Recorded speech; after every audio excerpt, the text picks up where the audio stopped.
Abacus vient de lancer Cowork, sans doute l'un des outils d'IA de bureau les plus intéressants vus récemment. Il prend les tâches que vous repoussez, les analyse et les transforme en travail accompli. Dans cette vidéo, je vais vous présenter les démonstrations une par une pour que vous puissiez voir exactement à quel point cet outil est puissant. Maintenant, la raison pour laquelle cette IA peut gérer ce type de travail tient à la façon dont le système est configuré. L'essentiel est la coordination des modèles. Au lieu d'utiliser un seul modèle pour tout, Cowork est présenté comme une combinaison de différentes forces. Le mode Thinking de GPT 5.4 pour un raisonnement plus approfondi. Gemini Flash pour la rapidité, Kimi pour les tâches qui exigent beaucoup de contexte, et Gemini Pro pour une sortie multimodale plus propre. L'argument principal, c'est la profondeur, la rapidité, le contexte et la finition réunis dans un seul système. Cela a du sens. Le vrai problème, ce n'est pas d'écrire un paragraphe ou de répondre à une question. C'est la pile de reçus, de feuilles de calcul, de PDF, de documents de fournisseurs, de formulaires de conformité, de journaux, d'export et de fichiers à moitié terminés qui traînent dans différents dossiers. La plupart du temps, le vrai travail consiste à tout rassembler, à tout croiser avec le reste, à repérer les manques, à organiser les résultats, puis à transformer tout cela en quelque chose qu'une autre personne pourra réellement utiliser. Ceci est spécialement conçu pour ce type de travail. Il fonctionne sur Mac, Windows et Linux, et il fait partie de l'environnement de bureau plus large d'Abacus IA. La plateforme combine Cowork Chat LLM, Deep Agent, une interface en ligne de commande, un assistant de codage, Klaviyo, un éditeur de code, une extension de navigateur et un outil d'écoute sur ordinateur qui peut suivre les réunions, les transcrire et répondre aux questions en temps réel. Quelques tutoriels le décrivent comme un espace de travail IA tout en un, et cette appellation a du sens. Un autre point de leur argument est la liberté de choisir les modèles. Julia McCoy, qui parlait d'Abacus Desktop, a souligné l'importance de ne pas se limiter à un seul LLM. À l'intérieur de la plateforme, vous pouvez accéder à plus de 40 modèles majeurs via Chat LLM, ce qui signifie que l'expérience globale est censée être moins restrictive que les outils qui vous enferment dans l'écosystème d'un seul fournisseur. Cette flexibilité est encore plus utile quand l'application de bureau est déjà connectée à la gestion de fichiers, au travail sur le code et aux tâches de type agent. Maintenant, la principale raison pour laquelle ce produit se démarque, ce sont les démonstrations, car elles montrent ce que cet outil essaie d'automatiser. Le premier exemple est un audit de dépenses. La configuration est simple. En fin de trimestre, le bureau virtuel est rempli de notes de frais, reçus de restaurants, factures de covoiturage, budget de département et rapports d'employés de diverses équipes. 9 fichiers, formats variés, structures différentes, niveaux de qualité variables.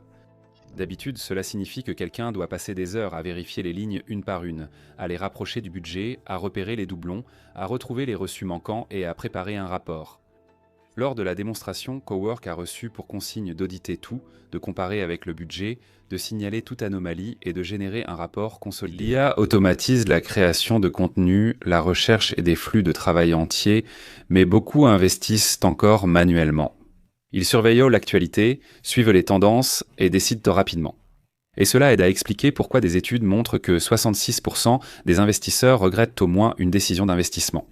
C'est pourquoi Mintos a attiré mon attention. Cela vous offre une façon différente d'investir avec Mintos, au lieu d'essayer de prédire ce qu'une action pourrait faire ensuite. Vous pouvez investir dans des prêts et toucher des intérêts. Le rendement est fixé à l'avance, les paiements pouvant être quotidiens. En tant que revenu passif, vous pouvez filtrer par rendement, risque, horizon temporel, pays et devise. Pour une configuration plus automatisée, Mintos propose aussi des portefeuilles automatisés. Le taux d'intérêt moyen actuel sur les prêts est de presque 11%, ce qui est vraiment élevé pour un revenu passif. Mintos est en activité depuis 2014, compte plus de 600 000 utilisateurs et est réglementé dans l'UE sous MiFID. Actuellement, en venant via notre chaîne, recevez jusqu'à 500 € de bonus pour un investissement d'au moins 500 €. Cliquez sur le lien en description ou scannez le QR code. Des rendements stables, pas de surprise et en plus un bonus. Ne ratez pas cette occasion et bonne chance. Les 9 fichiers, comparez chaque dépense aux allocations budgétaires, détectez un doublon pour une licence logicielle, trouvez une dépense de voyage dépassant le budget de 6 000 $, signalez un reçu apparemment manquant, puis l'a finalement retrouvé et associé correctement. Quelques minutes plus tard, il a rédigé un rapport d'audit de 6 pages avec un résumé exécutif, des évaluations de gravité, une ventilation par employé et département, ainsi que les prochaines étapes recommandées avec responsable et échéance. À partir de là, la deuxième démonstration passe à l'ingénierie. Celle-ci concerne les analyses post-incident qui se transforment généralement en un exercice de reconstitution pénible. Une panne survient à 2 heures du matin, l'équipe s'agite, Slack s'active, les alertes retentissent, les journaux s'accumulent, puis quelqu'un doit donner du sens à tout cela. Dans l'exemple, le dossier contenait les journaux d'application, l'historique des alertes, un export Slack et un runbook. La consigne était de reconstituer la séquence des événements, d'identifier la cause première, de rédiger un post-mortem complet et de signaler tout élément manquant. Cowork a recoupé les eurodatages entre les fichiers, a remonté l'incident jusqu'à une migration de base de données et un paramètre de connexion mal configuré, puis a rédigé un post-mortem complet, avec un résumé exécutif, une chronologie, une analyse des 5 pourquoi, les leçons tirées et un plan de remédiation avec des responsables et des échéances. En cas de données manquantes, il l'a signalé sans deviner. Puis vient le processus d'appel d'offres. Cowork a reçu la documentation produit et un formulaire de conformité de 116 questions couvrant la sécurité, l'architecture, les contrôles d'accès, les certifications et les intégrations. Il a consulté la documentation, répondu à chaque question avec des références et signalé ce que les sources ne permettaient pas de vérifier complètement. Ainsi, quand la documentation appuyait une réponse, il s'en servait directement. Quand ce n'était pas le cas, il le précisait. Les démonstrations abordent ensuite les opérations et l'approvisionnement, allant bien plus loin. Cowork reçoit un dossier désordonné de fichiers fournisseurs et ventes et doit identifier où les marges se détériorent, l'exposition de l'entreprise et les actions adaptées pour chaque produit. Il a parcouru les documents, nettoyé les données, comparé les nouveaux tarifs aux anciens chiffres et rassemblé tout cela dans un classeur Excel structuré avec 5 onglets. Il a ainsi identifié les produits problématiques, les risques fournisseurs accrus et la pression du marché susceptibles d'aggraver la situation. Il a aussi collecté les prix des concurrents et le contexte des fournisseurs en ligne, puis utilisé ces données puissamment pour générer des recommandations par produit avec justification. Ainsi, au final, le résultat n'était pas seulement des données propres dans un tableur. C'était un document de décision basé sur des fichiers variés, des recherches externes et la logique métier réelle. Cet exemple utilise le même moteur pour le contenu, donnant à l'ensemble une sensation différente. Au lieu de documents financiers ou de rapports internes, il s'agissait ici de 5 transcriptions de podcasts. Cowork a reçu pour mission d'examiner chaque épisode, de trouver les phrases les plus percutantes, les moments les plus marquants et les passages les plus susceptibles de fonctionner sur les réseaux sociaux. Transformer le tout en contenu prêt à publier sur les plateformes, sauvegarder chaque élément dans des fichiers séparés et traiter les 5 épisodes en parallèle. Le résultat était impressionnant, chaque transcription est devenue un ensemble de contenus adaptés à chaque plateforme, avec un ton et une structure adaptés à la consommation du public. Les publications LinkedIn semblaient un peu plus soignées et réfléchies, les fils Twitter étaient un plus concis et conçus pour capter l'attention, et les scripts de vidéos courtes étaient un prêt à être utilisés sur un prompteur ou en voix off, avec des suggestions de texte à incruster déjà intégrées. La différence pendant la démonstration venait de sa gestion du contexte. Dans l'épisode sur la santé mentale, l'IA a intégré des ressources de soutien en cas de crise, montrant ainsi qu'elle comprenait vraiment le contexte et ne se contentait pas d'une réponse générique. Le flux de travail du produit est sans doute le plus marquant pour les équipes techniques. Cowork a reçu un dossier d'études utilisateurs et de documentation produit, puis devait en faire un outil exploitable par un chef de produit.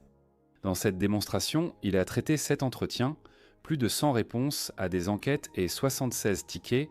Jira a identifié les problèmes récurrents et les a transformés en une section PRD structurée, étayée par des preuves concrètes. Cette démonstration s'est distinguée en allant bien au-delà d'une simple synthèse. Le résultat ressemblait déjà à quelque chose que l'on pourrait utiliser directement lors d'une discussion sur la feuille de route. Elle reliait les problèmes récurrents des utilisateurs à des citations, des signaux issus des enquêtes et des tendances du backlog produit, puis elle transformait tout cela en une vision plus claire de ce qui semblait urgent, de ce qui était encore en train d'émerger et de ce qui devrait probablement passer en priorité. Une grande partie de la réaction envers Cowork dépend aussi de son comportement au travail. Vous pouvez suivre la tâche en direct via un plan de tâches, rendant l'ensemble moins opaque. L'application permet aussi d'approfondir pour des flux de travail complexes, et dans certaines démonstrations, elle utilisait même Python en cours d'exécution. L'expérience s'apparente davantage à un système travaillant activement sur une tâche qu'à un simple générateur de texte. Du côté de la sécurité, Abacus tient un discours assez classique et direct. Cowork doit fonctionner sur votre machine, ne touchez qu'aux fichiers auxquels vous l'autorisez à accéder, préserver les originaux et générer un résultat séparé une fois la tâche terminée. Abacus précise également que les données sont chiffrées, jamais utilisées pour l'entraînement des modèles, et que la plateforme est certifiée SOC 2 type 2 et conforme à la norme IPA. Et lorsque vous regardez toutes les démonstrations, ce même schéma continue d'apparaître. Elle s'attaque aux tâches trop désordonnées pour l'automatisation classique, mais encore trop répétitives pour continuer à monopoliser le temps de personnes qualifiées. C'est précisément pourquoi cet outil attire l'attention. Très bien, c'est tout pour la vidéo d'aujourd'hui. Que pensez-vous de Cowork? Est-ce quelque chose que vous utiliseriez vraiment? Partagez vos avis dans les commentaires. N'oubliez pas de liker et de vous abonner. Merci d'avoir regardé et on se retrouve dans la prochaine vidéo.